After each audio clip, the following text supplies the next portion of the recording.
Hello my dear students, welcome to our channel Rajesh Biology and I am Rajesh MSc Zoology. Today our topic is assisted reproductive technology.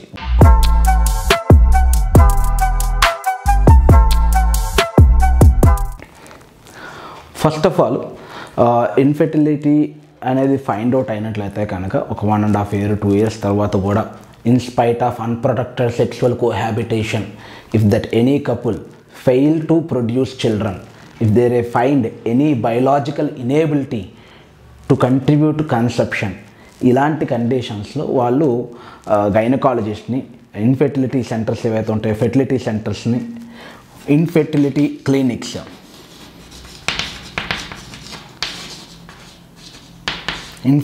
Clinics ఉంటాయి, లేదంటే కొన్ని గైనకాలజిస్టుల దగ్గరికి వెళ్ళినట్లయితే కనుక వాళ్ళని consult చేసినట్లయితే కనుక వాళ్ళు కొన్ని ట్యాబ్లెట్స్ ద్వారా, అంటే కొన్ని ప్రికాషన్ మెథడ్స్ ఉంటాయి, కొన్ని మెథడ్స్ లైక్ క్యాలెండర్ మెథడ్ ఉంది. క్యాలెండర్ మెథడ్ అనేది మీ అందరికీ తెలుసు, అది ఒక కాంట్రాసెప్షన్ మెథడ్. కాంట్రాసెప్షన్ అంటే పిల్లలు కలగకుండా ఫాలో అయ్యే మెథడ్. దానికి కంప్లీట్ ఆపోజిట్గా మనం కానీ కన్సిడర్ చేసినట్లయితే కనుక అది ఫెర్టిలైజింగ్ మెథడ్గా కూడా యూజ్ అవుతుంది. అంటే ఫెర్టైల్ పీరియడ్ ఉన్నప్పుడు, ఫెర్టైల్ పీరియడ్ అంటే ఏంటి, ఓవులేషన్కి ఒక 3 days ముందు, ఒక 4 days తర్వాత, లేదా ఒక 4 days ముందు, ఒక 3 days తర్వాత. అంటే for example 14th day ovulation జరుగుతుంది, 10th to 17th దీన్ని ఫెర్టైల్ పీరియడ్ అని చెప్పేసి చెప్తాం. Copulation during the fertile period అనేది ఒక బెస్ట్ మెథడ్గా కన్సిడర్ చేయొచ్చు. డాక్టర్స్ ఈ మెథడ్ ఫాలో అవ్వచ్చు. అలానే ఓమ్కి సంబంధించి, వాటికి సంబంధించిన డెవలప్మెంట్కి సంబంధించిన కొన్ని న్యూట్రిషియస్ ట్యాబ్లెట్స్, కరెక్ట్గా టైంకి ఓమ్ రిలీజ్ అవ్వడానికి, వాటి యొక్క గ్రోత్కి హెల్ప్ అయ్యేలాంటి కొన్ని ట్యాబ్లెట్స్ వాళ్ళు ప్రిస్క్రైబ్ చేస్తారు. అవి ఫాలో అయినా కూడా ఒకవేళ ఫెర్టిలిటీ అనేది వాళ్ళకి లేకపోయినట్లయితే కనుక వాళ్ళకి సపోర్ట్ చేయడానికి అసిస్టెడ్ రిప్రొడక్టివ్ టెక్నాలజీ ఉంది. ఇది నిజంగా ఒకవేళ బ్రహ్మ సృష్టి అని అనుకున్నట్లయితే కనుక ఆ సృష్టికి ప్రతి సృష్టి చేసిన మనిషి ఆర్ట్ ఇది. Assisted reproductive technology, no need to feel sad and everything. ఇది మనకి అవైలబుల్గా ఉంది, అసిస్టెడ్ రిప్రొడక్టివ్ టెక్నాలజీ. వీళ్ళు అసిస్ట్ చేస్తారనమాట. ప్రాబ్లం ఏంటి అనేది ఫైండ్ అవుట్ చేసి ఆ ప్రాబ్లంకి తగ్గ సొల్యూషన్తో ఫెర్టిలిటీని వీళ్ళు ఇవ్వగలుగుతారు ఆ కపుల్కి. ఇందులో ఏమేమి వస్తాయి అన్నట్లయితే కనుక టెస్ట్ ట్యూబ్ బేబీ ప్రోగ్రామ్, చాలా important programme test tube baby programme. ఇది డిస్కస్ చేద్దాం మనం. ఇందులోనే ఐవీఎఫ్ అంటే in vitro fertilization, in vitro fertilization. In అంటే తెలుసు లోపల, విట్రో అంటే ల్యాబ్, ఇన్ విట్రో అంటే ల్యాబ్ అనమాట. In vitro lab, fertilization takes place within the lab. ఆ తర్వాత followed by embryo transfer.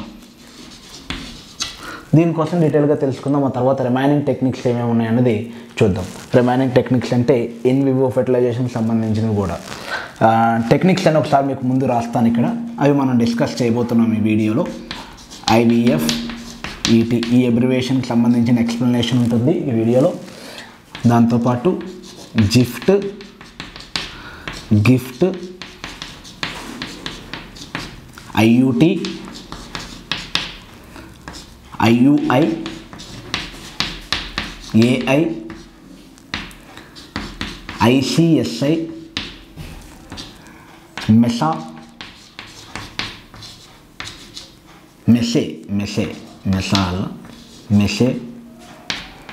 Post or post, దీన్నే పోస్ట్ అని కూడా చెప్తాం. Okay, and టెసే,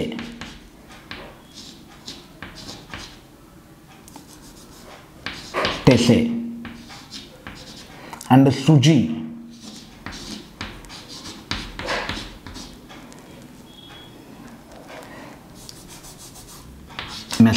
మెసా, post, TESE, ICSI, SUZI. ఇందులో కొన్ని మనకి టెక్స్ట్ బుక్లో ఇవ్వలేదు, అవి కూడా మనం డిస్కస్ చేద్దాం. ఎందుకంటే రేపు నీట్ ఎగ్జామినేషన్లో ఆ ఆప్షన్ మీకు క్వశ్చన్ అడగకపోవచ్చు, కానీ ఆప్షన్స్లో సుజీ అని, మెసా అని నేను అబ్జర్వ్ చేశాను కొన్ని నీట్ క్వశ్చన్స్లో మా పిల్లలు రాస్తున్నప్పుడు. వీటి మీనింగ్స్ ఏంటనేది మీరు తెలుసుకున్నట్లయితే కనుక మీరు ఈజీగా ఆ ఆప్షన్ని సెలెక్ట్ చేసుకోగలుగుతారు. కాబట్టి ఇవన్నీ కూడా IVF, ET, gift, IUT, IUI వీటన్నిటిని మనం డిస్కస్ చేద్దాం ఈ వీడియోలో. ఫస్ట్గా IVF, ET, in vitro fertilisation embryo transfer. Inside the lab fertilisation మనం ల్యాబ్లో కండక్ట్ చేస్తాం. నిజంగా ఇది అద్భుతం అనే చెప్పుకోవచ్చు మనం మనిషి యొక్క తెలివితేటలని. ఏ సిమ్యులేషన్ థెరపీ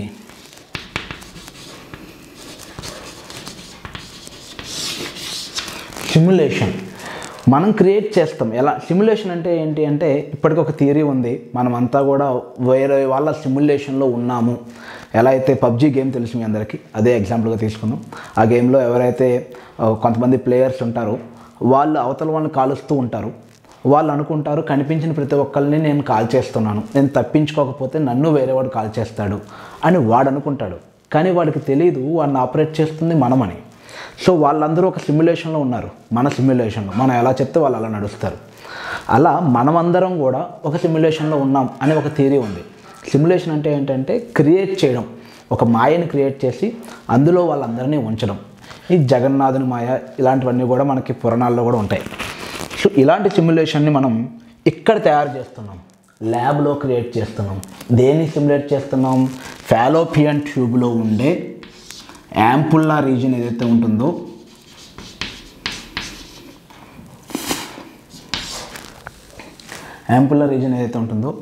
ఫెర్టిలైజేషన్కి అవసరమైన టెంపరేచరు, ఆ కండిషన్స్ అన్నీ కూడా మనం తెలుసుకుని అదే టెంపరేచర్ని అవే సిమ్యులేషన్ కండిషన్స్ మనం ల్యాబ్లో క్రియేట్ చేస్తున్నాం. క్రియేట్ చేసి ఓవాని స్పర్మ్ సెల్ని అందులో రిలీజ్ చేస్తున్నాం. అవి ఆటోమేటిక్గా ఫెర్టిలైజ్ అవుతాయి. సో ఇది ఇన్ విట్రో ఫెర్టిలైజేషన్. అయితే ఆ టెస్ట్ ట్యూబ్లో మనం ఫెర్టిలైజేషన్ చేసిన తర్వాత ఆ సిమ్యులేషన్ కండిషన్స్లో అవి డివైడ్ అవుతాయి. ఆ జైగోట్ అనేది 2 సెల్గా 4 సెల్గా 8 సెల్గా డివైడ్ అవుతూ ఉంటుంది. ఇలా డివైడ్ అవుతున్న ఎంబ్రియోని మనం మళ్ళీ మదర్ బాడీలోకి ట్రాన్స్ఫర్ చేయాలి. అలా చేసే పద్ధతిని ఏమంటామంటే ఎంబ్రియో ట్రాన్స్ఫర్ అంటాం. దాన్ని ఏమంటాం? Embryo transfer. ఈ ఎంబ్రియో ట్రాన్స్ఫర్ అనేది 2 రకాలుగా ఉంటుంది. ఒకటి గిఫ్ట్, ఇంకొకటి IUT. ఇవి రెండు కూడా ఎంబ్రియో ట్రాన్స్ఫర్సే. గిఫ్ట్కి IUTకి ఉన్న డిఫరెన్స్ ఏంటంటే అప్ టు 8 సెల్ స్టేజ్. ఒకవేళ ఆ ఎంబ్రియో 8 సెల్స్ ఉందనుకుందాం, 8 సెల్స్ కానీ అంతకన్నా తక్కువగానే ఉందనుకుందాం, దాన్ని మనం ఫాలోపియన్ ట్యూబ్లోకి ట్రాన్స్ఫర్ చేస్తాం. అంటే ఇది ఫాలోపియన్ ట్యూబ్ అనుకుంటే ఎక్కడెక్కడైనా మనం ట్రాన్స్ఫర్ చేస్తాం. కాబట్టి మనం ఏమంటామంటే దీన్ని జైగోట్ ఇంట్రాఫాలోపియన్ ట్రాన్స్ఫర్ అని చెప్పేసి చెప్తాం. జైగోట్ని ఫాలోపియన్లోకి ట్రాన్స్ఫర్ చేస్తున్నాం. ఎందుకు ఫాలోపియన్లోకి? అది ఇంకా 32 సెల్స్ కూడా కాదు, మనం డైరెక్ట్గా యూట్రస్లో ట్రాన్స్ఫర్ చేస్తాం అనుకుందాం. అది ఇంకొంచెం కిందకు వచ్చి వెజైనాలో ఇంప్లాంట్ అవుతుంది. దాన్ని ఎక్టోపిక్ ప్రెగ్నెన్సీ అంటాం. అది కరెక్ట్ మెథడ్ కాదు. కాబట్టి కొంచెం వెనక్కి ఇక్కడే ఫెర్టిలైజేషన్ జరిగితే మహా అయితే ఇక్కడ దాకా వస్తుంది. కాబట్టి ఇక్కడ మనం పెడతాం. సో ఆటోమేటిక్గా అది మూవ్ అయ్యి ఇక్కడికి వచ్చేటప్పటికి 32 అవుతుంది. అలా కాదు, if it is more then 8 cell stage అయితే కనుక 16 సెల్ స్టేజ్ 32 సెల్ స్టేజ్ అలాంటి కండిషన్స్లో మనం దాన్ని యూట్రస్లోకి ట్రాన్స్ఫర్ చేయాలి. ఇంట్రాయూటరైన్ ట్రాన్స్ఫర్, జైగోట్ ఇంట్రాఫాలోపియన్ ట్రాన్స్ఫర్. ఇవి రెండూ కూడా IVF తర్వాత జరిగే మెథడ్స్. ఇవన్నీ ఇన్ విట్రో ఫెర్టిలైజేషన్ తర్వాత next step embryo transfer. Test tube baby అన్నాం కదా అని చెప్పేసి 9 మంత్స్ టెస్ట్ ట్యూబ్లోనే డెవలప్ అవుతుంది, బేబీ డెవలప్ అవుతుంది, టెస్ట్ ట్యూబ్ డెవలప్ అవుతుంది, టెస్ట్ ట్యూబ్లో నుంచి బయటకు తీస్తాం. ఇలాంటి ఎక్స్పెక్టేషన్స్ ఏం పెట్టుకోవద్దు. టెస్ట్ ట్యూబ్లో ఓన్లీ ఫెర్టిలైజేషన్ జరుగుతుంది. ఒక 8 సెల్స్ లేదా ఒక 16-32 సెల్స్ వచ్చేదాకా టెస్ట్ ట్యూబ్లో ఉంటుంది. అది మన కంటికి కూడా కనిపించదు. ఓకే, ఈ ప్రాసెస్లో ఆ తర్వాత మనం దాన్ని తీసుకెళ్ళి ఇంప్లాంటేషన్ చేస్తాం. సో ఇది టెస్ట్ ట్యూబ్ బేబీ ప్రోగ్రామ్. ఈ కండిషన్స్లో ఫెర్టిలైజేషన్ ఎలా జరుగుతుంది అంటే స్పర్మ్ సెల్స్ని డోనార్ నుంచి కానీ హస్బెండ్ నుంచి కానీ డోనార్ నుంచి కానీ కలెక్ట్ చేసుకుంటాం. ఒక హెల్దీ డోనార్స్ ఉంటారు. మీరు ఈ పాటికి మీకు స్పెర్మ్ డోనార్ అంటే ఏంటి అనేది చాలా ఐడియా వచ్చేసే ఉంటుంది. చాలా మూవీస్లో కూడా చూపించాడు. నరుడా డోనరుడా అని ఒక స్పెషల్ మూవీ అని తీశారు దీని మీద. రీసెంట్గా వచ్చిన పోలి శెట్టి కూడా ఈ కాన్సెప్ట్ మీదే ఉంటుంది. టెస్ట్ ట్యూబ్ బేబీ ప్రోగ్రామ్ మీద మనకు తెలుగులో ఫస్ట్ వెల్కమ్ టు ఒబామానో వెల్కమ్ టు వెల్కమ్ ఒబామా అని ఒక మూవీ ఏదో కూడా ఉంది. సో స్పర్మ్ సెల్స్ని డోనార్ నుంచి కానీ హస్బెండ్ నుంచి కానీ కలెక్ట్ చేసి దాన్ని ఫెర్టిలైజేషన్లో యూస్ చేస్తారు. అలానే ఓవా, హస్బెండ్ పరిస్థితి అంతా బాగానే ఉంది, స్పర్మ్ సెల్ కౌంట్ కూడా అంతా బాగుంది, కానీ ఓవో ప్రాబ్లం ఉందనుకుందాం. ఒకవేళ ఫిమేల్ నుంచి ఓవో సరిగ్గా రిలీజ్ అవ్వట్లేదు, ఏదైనా ఓవేరియన్లో వచ్చిన ప్రాబ్లమ్స్ ఉన్నాయనుకుందాం. అప్పుడు ఓవా డోనార్ నుంచి తీసుకుంటారు, స్పర్మ్ సెల్స్ హస్బెండ్ నుంచి తీసుకుంటారు. ఇద్దరికీ కూడా ఓవా లేదు, అక్కడ స్పర్మ్ సెల్ కౌంట్ కూడా లేదు అనుకుంటే రెండు డోనార్ నుంచి తీసుకుంటారు. She want to become pregnant, so తన బాడీలో ఈ బేబీని తీసుకెళ్ళి పెడతారనమాట. ఇలా based on the conditions sperm cells and ఓవాని ఎదర్ డోనార్ నుంచి లేదా హస్బెండ్ నుంచి లేదా మదర్ నుంచి వైఫ్ నుంచి లేదా డోనార్ నుంచి కలెక్ట్ చేసి ఫెర్టిలైజేషన్ చేసి ఎంబ్రియో ట్రాన్స్ఫర్ చేస్తారు. ఇది test tube baby programme. Okay, ఇక మిగతావి చూద్దాం. గిఫ్ట్ ఏంటి అనేది చూద్దాం. ఐవీఎఫ్ ఈటీ అయింది, జిఫ్ట్ అయ్యింది, ఐయూటీ అయ్యింది. ఇక గిఫ్ట్ ఏంటన్నది చూద్దాం. గిఫ్ట్ అనేది ఎప్పుడు అంటే when a female is unable to ovulate. Ovulation అంటే releasing of ovum from the ovary, దాన్ని ఓవులేషన్ అంటాం. ఆ పరిస్థితుల్లో అలాంటి టైంలో ఓవం కానీ సరిగ్గా రిలీజ్ అవ్వకపోయినా, ఆ ఓవం అనేది కంప్లీట్గా డెవలప్గా అవ్వకపోయినా, అంటే సఫిషియంట్ అమౌంట్ ఆఫ్ సైటోప్లాజం లేదనుకుందాం. ఓకే, ఆ టైంలో కానీ రిలీజ్ అయిన దానికి చుట్టూ జోనా పెలిసిడా కానీ క్యుములస్ ఊఫోరస్ కానీ ఇలాంటి కొంత ప్రొటెక్షన్ లేకపోయినా, సరిగ్గా న్యూక్లియర్ డివిజన్ జరగకపోయినా, ఏదైనా ఓవరీలో ఏమైనా ప్రాబ్లమ్స్ ఉన్నా, ఆ టైంలో they collect ova from the donor and transfer into fallopian.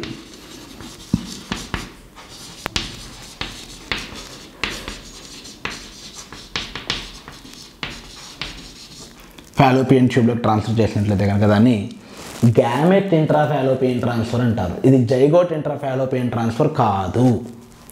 Zygote అంటే స్పర్మ్ సెల్ ఓవర్ రెండు ఫ్యూజ్ అయిపోయిన తర్వాత జైగోట్ని తీసుకెళ్ళి ట్రాన్స్ఫర్ చేస్తే అది డైరెక్ట్గా ఇంప్లాంట్ అయిపోవడమే. ఓకే, అక్కడ ప్రాబ్లం ఏం లేదు. కానీ ఇక్కడ ఏంటి, ఇది ట్రాన్స్ఫర్ చేసింది గ్యామెట్నే, ఓవాని ట్రాన్స్ఫర్ చేశారు. వీళ్ళు ఫెర్టిలైజేషన్కి ల్యాబ్కి వెళ్ళాల్సిన అవసరం లేదు. Fertilisation will be takes place inside the body. Fertilisation inside జరిగినట్లయితే కనుక, బాడీ లోపల జరిగినట్లయితే దాన్ని కూడా ఐవీఎఫ్ అనే అంటారు. కాకపోతే ఇది in Vivo.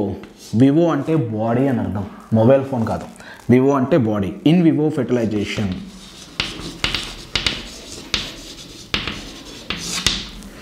Inside the body జరుగుతుంది. అంటే గ్యామెట్ ట్రాన్స్ఫర్ చేసుకుంటారు, ఆ తర్వాత they can continue their sexual life.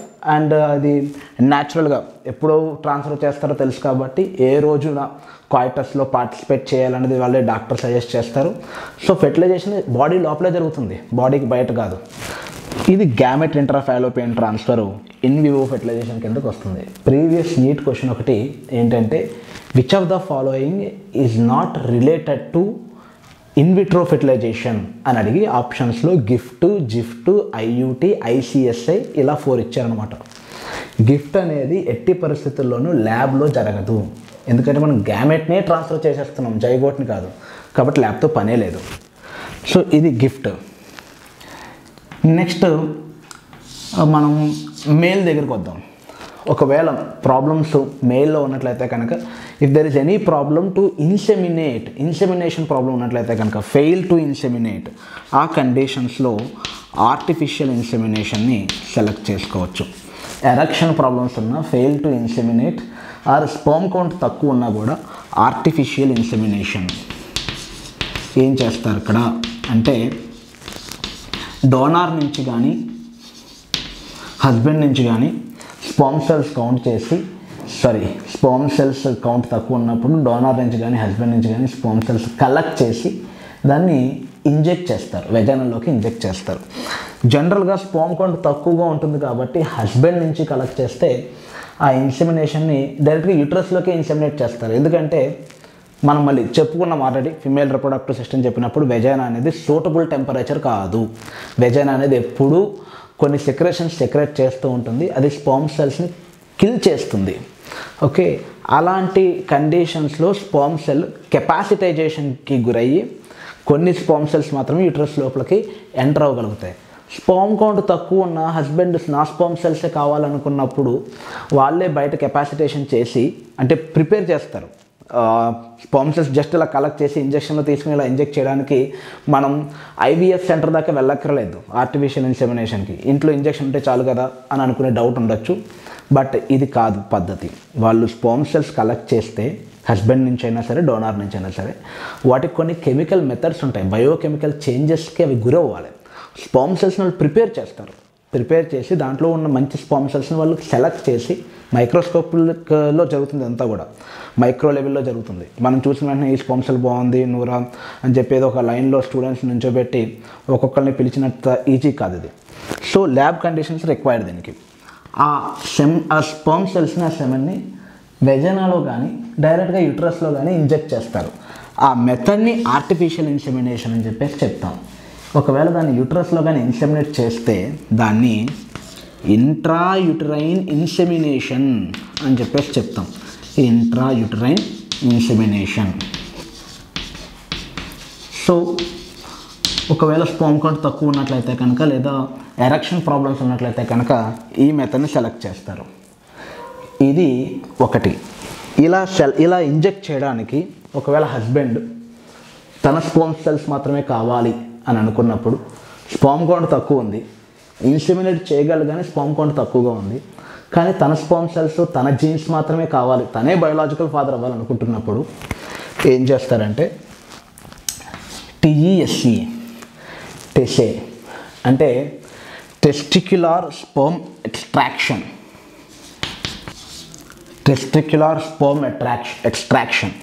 Testis నుంచి స్పర్మ్ సెల్స్ని కలెక్ట్ చేస్తారు.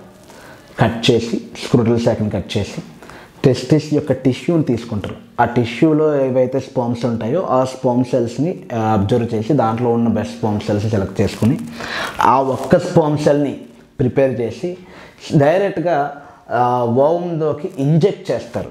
ఇది ఆర్టిఫిషియల్ ఇన్సెమినేషన్లోకి రాకపోవచ్చు. ఓకే, కానీ ఈ కండిషన్స్లో ఫస్ట్ ఆఫ్ ఆల్ ఇవి రెండు కంప్లీట్ చేసేసాం అనుకుందాం. ఆర్టిఫిషియల్ ఇన్సెమినేషన్ ఎక్కడ ఉంది రాసాం మనం. ఈ రెండు కంప్లీట్ అయ్యాయి అనుకుందాం. దీని దగ్గరికి వద్దాం. ఐసిఎస్ఐ అంటే ఏంటంటే intracytoplasmic sperm injection. Intracytoplasmic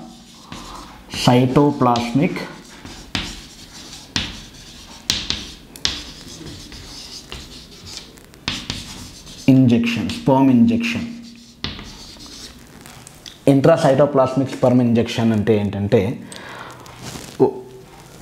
husband నుంచి స్పర్మ్ సెల్ని అలానే వైఫ్ నుంచి ఓవాని కలెక్ట్ చేస్తారు. ఓవా ఓకే అంతా హెల్తీగా ఉంది, చాలా బాగుంది, అప్పుడు ఓవాని తీసుకుంటారు. ఫర్ ఎగ్జాంపుల్ ఇది ovum. Okay, outer layer zona pellucida, అలానే క్యూములస్ ఫోరస్ ఉంటుంది కదా, కరోనా రేడియేటా. ఓకే, ఇది ఓవం అనుకుందాం. ఏం చేస్తారంటే ఇప్పుడు డాక్టర్స్ ఆ హస్బెండ్ నుంచి ఒక స్పర్మ్ సెల్ తీసుకుంటారు. ఒక స్పర్మ్ సెల్ చాలు డైరెక్ట్గా, ఎందుకంటే ఆ స్పర్మ్ సెల్ ఒక్కటే హెల్తీగా ఉంది అనుకున్న ఒక స్పర్మ్ సెల్ని తీసుకుని దాన్ని డైరెక్ట్గా ఈ ఓవంలోకి ఇంజెక్ట్ చేస్తారు. లోపలికి సైటోప్లాజం ఆఫ్ ద ఓవం. దానికే దీన్ని ఇంట్రాసైటోప్లాస్మిక్ స్పర్మ్ ఇంజెక్షన్. డైరెక్ట్గా స్పర్మ్ సెల్ని ఓవం యొక్క సైటోప్లాజంలోకి ఇంజెక్ట్ చేస్తారు. ఫెర్టిలైజేషన్ వాళ్ళే చేస్తారనమాట. ఇది ఐసిఎస్ఐ. ఇది కూడా ఇన్విట్రో ఫెర్టిలైజేషన్ కిందకే వస్తుంది. కొన్నిసార్లు ఒకవేళ నీట్ ఎగ్జామినేషన్లో ఇచ్చినట్లయితే కనుక నేను డెఫినెట్గా చెప్పగలను, ఇది ఐసిఎస్ఐ అనేది ల్యాబ్లో జరిగేది, బాడీలో జరిగేది కాదు ఇది. ఓకే, కొన్ని స్పెసిఫిక్ మెథడ్స్ని యూస్ చేసి ఇలా ఇంజెక్ట్ చేస్తారు. ఇది ఇన్విట్రో ఫెర్టిలైజేషన్. ఇంతవరకు ఓకే. అయితే ఇలా ఇంజెక్ట్ చేసే ఆ ఒక్క స్పర్మ్ సెల్ని ఎలా కలెక్ట్ చేస్తారు? ఫెర్టిలైజేషన్ ఏజూస్పెర్మియా ఉంది. ఏజూస్పెర్మియా అంటే స్పర్మ్ సెల్స్ లేవు ఎజాక్యులేషన్లో. ఒక్క స్పర్మ్ సెల్ కూడా లేనప్పుడు దాన్ని ఎలా తీసుకుంటారు? హస్బెండ్ నుంచి టెస్టిస్ దగ్గర నుంచి తీసుకుంటారు. దాన్ని టెస్టిక్యులర్ స్పర్మ్ ఎక్స్ట్రాక్షన్ అంటారు. టెస్టిస్ ఒక చిన్న టిష్యూని తీసుకుని దాన్ని మైక్రోస్కోప్లో అబ్జర్వ్ చేసి ఏదైనా ఒక మంచి స్పర్మ్ సెల్ కనిపించినట్లయితే కనుక దాన్ని వాళ్ళు ప్రిపేర్ చేస్తారు. బయోలాజికల్గా బయోకెమికల్ చేంజెస్ కొన్ని చేసి ఫెర్టిలైజేషన్ తగ్గట్టుగా ప్రిపేర్ చేస్తారు. ప్రిపేర్ చేసి డైరెక్ట్గా ఇంజెక్ట్ చేస్తారు. ఇది టెస్సే అంటే. ఓకే, అలా కాకుండా ఇంకొకటి ఉంది మెసా. మెసా అంటే microsurgical, okay, epididymal, microsurgical epididymal sperm aspiration.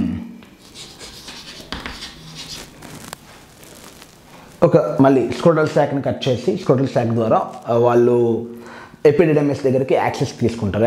ఎపిడిడైమస్ని కొంచెం కట్ చేసి ఎపిడిడైమస్లో ఉన్న స్పర్మ్ సెల్స్ తీసుకుంటారు. ఎపిడిడైమస్లో స్పర్మ్ సెల్స్ అనేవి మెచ్యూరిటీ కోసం కొంత టైం అక్కడ వెయిట్ చేస్తాయి అన్నమాట. అవి ఎపిడిడైమల్ సెక్రేషన్స్ని యూస్ చేసుకుని మెచ్యూర్ అవుతాయి. అందుకనే the sperm cells which are immediately release from the testis they are not motile. అదొక నీట్ బిట్, అది ఎన్సీఆర్టీ బిట్. టెస్టిస్ నుంచి ఫ్రెష్గా బయటకు వచ్చిన sperm cell cannot swim, cannot motile. ఎందుకని? అది ఇంకా ఎపిడిడైమస్ యొక్క సెక్రేషన్ కానీ ఎపిడిడైమస్ యొక్క న్యూట్రిషన్స్ కానీ అది తీసుకోలేదు. అది కొంత టైం కావాలి, దానికి ట్రైనింగ్ తీసుకోవాలి. అది ఎపిడిడైమస్ దాని ట్రైనరు. సో ఎపిడిడైమస్ దగ్గర ఉన్న ట్రైనింగ్ తీసుకుంటున్న స్పర్మ్ సెల్లో ఒకటి తీసుకుని ఐసీఎస్ఏ కండక్ట్ చేయొచ్చు. ఓకే, ఇది మెసా అంటే. ఇవి రెండు ఓకే కదా. ఈ సుజీ అంటే ఏంటి? సుజీ అంటే ఏంటంటే సబ్జోనల్ ఇన్సెమినేషన్. సబ్జోనల్ ఇన్సెమినేషన్ ఇక్కడ రాస్తాను.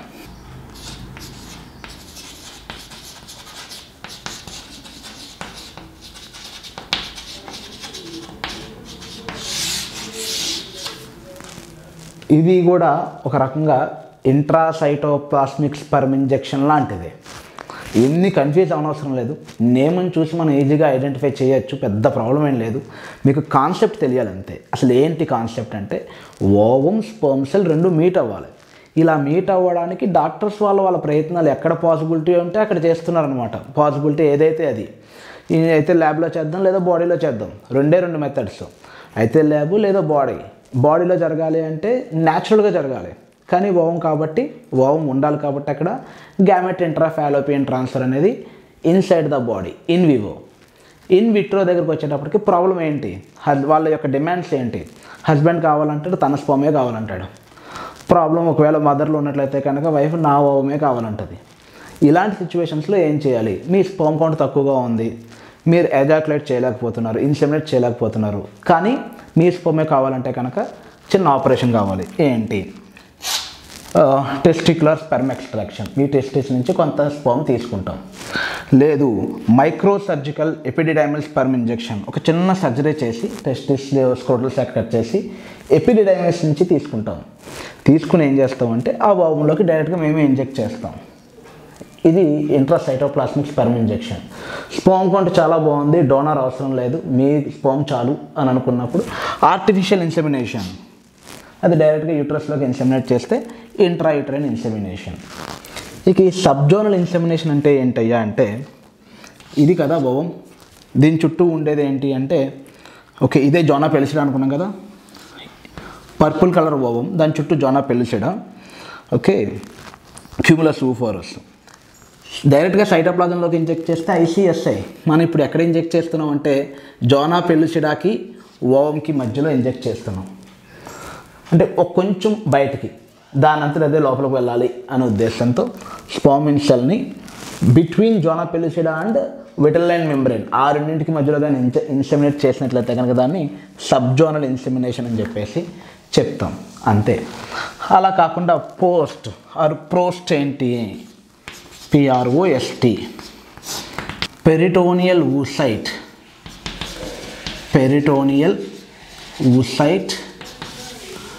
And sperm transfer.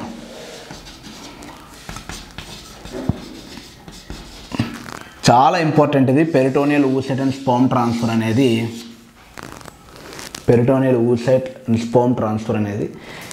ఇది కూడా ఫెర్టిలైజేషన్ మెథడే. ఇక్కడ మనం స్పర్మ్ సెల్స్ని క్యూములస్ ఊఫోరస్ దగ్గరగా రిలీజ్ చేస్తాం.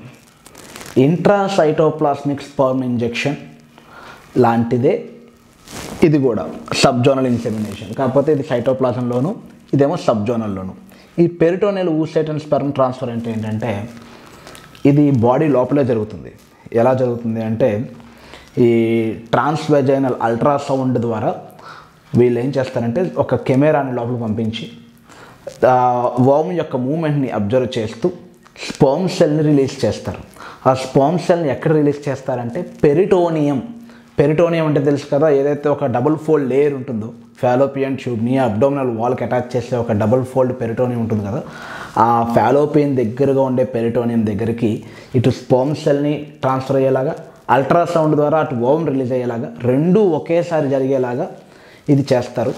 అది peritoneal oocyte and sperm transfer, intracytoplasmic sperm injection. Okay, question ఏంటంటే ఇన్ వివోలోకి వచ్చేటప్పుడు ఏంటంటే ఆర్టిఫిషియల్ ఇన్సెమినేషన్ అనేది ఇన్ వివో, ఇంట్రాయూట్రైన్ ఇన్సెమినేషన్ అనేది ఇన్ వివో.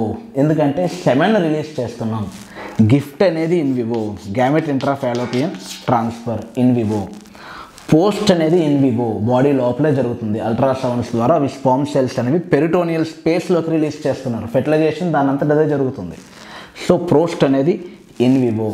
ఇవి కాకుండా మిగతా ఏవైతే ఉన్నాయో ఇంట్రాయూటరైన్ ట్రాన్స్ఫర్ ఐయుటి ఇన్ విట్రో అది. అలానే జైగోట్ ఇంట్రాఫాలోపియన్ ట్రాన్స్ఫర్ అది కూడా ఇన్ విట్రో అది. ఓకే, ఇక ఐసిఎస్ఐ అనేది బేస్డ్ ఆన్ ద కాంటెక్స్ట్, ఆ క్వశ్చన్ యొక్క కాంటెక్స్ట్ని బేస్ చేసుకుని అడిగిన ఆప్షన్స్ని బేస్ చేసుకుని మనం ఐసిఎస్ఐ అనే దాన్ని చూస్ చేసుకోవాల్సి ఉంటుంది. క్వశ్చన్ మీకు ఒకవేళ ఎక్కడైనా కన్ఫ్యూజ్ అయినట్లయితే కనుక ఆ క్వశ్చన్ మీరు రాజేష్ బయాలజీ యాప్లో నాకు పోస్ట్ చేయండి. వితిన్ 24 అవర్స్లో మీ మెసేజ్కి నేను రెస్పాండ్ అవుతాను with clear explanation of that particular question. Okay, and Rajesh biology app అనేది మనకు ఒక యాప్ అయితే ఉంది, మీరు దాన్ని డౌన్లోడ్ చేసుకోవడానికి ప్రయత్నించండి. దాంట్లో చాలా క్వశ్చన్ పేపర్స్ ఉన్నాయి, ఎంసీక్యూస్ చాలానే ఉన్నాయి. మీరు ఆ క్వశ్చన్ పేపర్స్ ప్రాక్టీస్ చేసినట్లయితే కనుక that is more than enough. Thousands of పేపర్స్లో ల్యాక్స్ ఆఫ్ క్వశ్చన్స్ని అందులో ఫ్రీ మెటీరియల్గా స్టడీ మెటీరియల్గా పెట్టడం జరిగింది. మీరు దాన్ని యూస్ చేసుకోండి. అలానే పెయిడ్ కోర్సెస్ కొన్ని ఉన్నాయి, మీరు దాన్ని పర్చేస్ చేయగలిగినట్లయితే కనుక చేసి ఆ వీడియోస్ కూడా చూడండి, మనకు సపోర్ట్ చేయండి. మన ఛానల్లో జాయిన్ బటన్ క్లిక్ చేసి సబ్స్క్రిప్షన్ తీసుకోవడానికి ప్రయత్నించండి. ఎందుకంటే ఈ యాప్లో ఉన్న కంటెంట్ని త్వరలోనే రాజేష్ బయాలజీ యూట్యూబ్ ఛానల్లో పెయిడ్ మెంబర్స్కి అవైలబుల్గా ఉంచడానికి ప్రయత్నిస్తాను, చాలా తక్కువ కాస్ట్తోనే. ఎందుకంటే మీ అందరికీ తెలుసు ఎడ్యుకేషన్ ఛానల్స్ అనేవి సపోర్ట్ కొంచెం తక్కువగా ఉంటుంది. ఈ సపోర్ట్ ఎప్పుడైతే ఎక్కువ అవుతూ ఉంటుందో మాకు కాస్త ఎక్కువ వీడియోస్ చేయాలనే ఇంట్రెస్ట్ వస్తూ ఉంటుంది. కాబట్టి I would like to ask your support as a paid member to our channel, or you can watch the remaining all videos also for free.